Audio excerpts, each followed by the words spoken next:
A $5,000 Akiya, rented out on Airbnb at even a modest nightly rate, sounds like it pays for itself in a single season. Before that math means anything, there is one number that changes the entire plan: 180.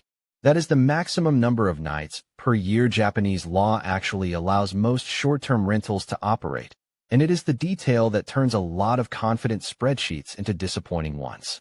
Search Cheap House Japan, and Airbnb income projections show up almost immediately, usually built on a nightly rate multiplied by 365 days.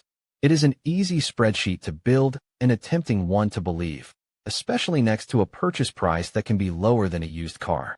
The problem isn't the price of the house. It's that the spreadsheet is quietly assuming a legal status the house doesn't actually have yet, and won't have without a specific registration process most listings never mention. Japan legalized short-term home rentals nationwide in 2018 under what is called the Minpaku Law, the Private Lodging Business Act. It requires registering the property with the local government, and it caps operation at 180 nights in a single year, counted from April to April, not January to December. That cap is per property, not per booking, so splitting stays into shorter chunks does not create more available nights.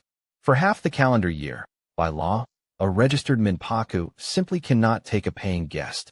If you don't live at the property yourself, Japanese law requires hiring a licensed residential lodging management company to handle it on your behalf.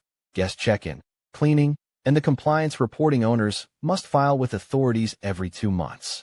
That is an ongoing operating cost, not a one-time fee, and it applies whether you're renting the place out from overseas or simply living in another city.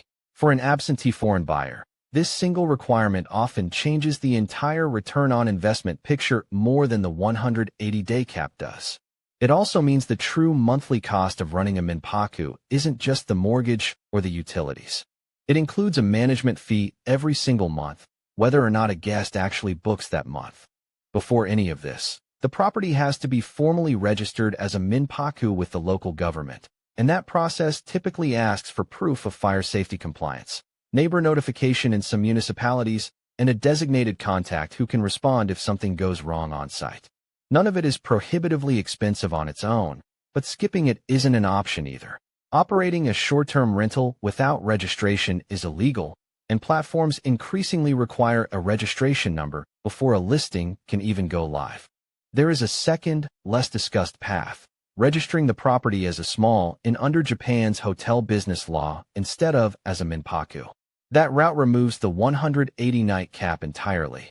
Operation is allowed year-round, but it comes with meaningfully stricter requirements around on-site management, fire safety, and zoning, and it usually demands a larger upfront investment than a Minpaku registration does. In practice, most owners of a genuinely cheap Akiya stay under the Minpaku system and accept the 180-night ceiling, rather than take on a hotel-grade renovation to unlock the other half of the year. None of this means a cheap Akiya can't work as a short-term rental. It means the honest version of the math starts at 180 nights a year, not 365, and factors in a management company if you won't be living there.